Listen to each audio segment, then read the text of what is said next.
Hi, these topical talks will show you how to change search location in Google or Google Chrome browser on laptop computer.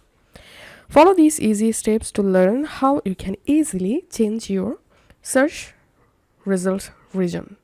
First of all, go to your Google Chrome browser and in this search bar you have to type search settings, and then here you will see this link Google search settings. Just click on that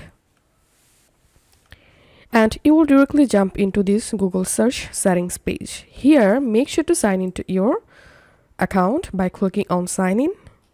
Once you successfully signed in, now click on other settings and here you will see this section language.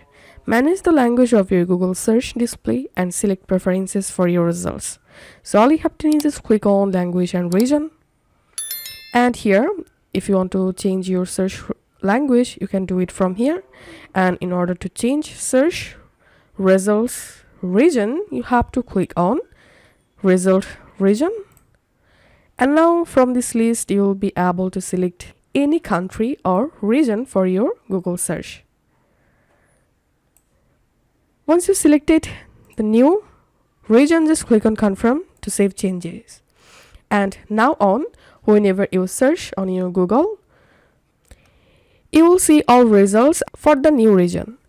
If this video helped you out, please leave a like and leave a comment down below. Thank you for watching.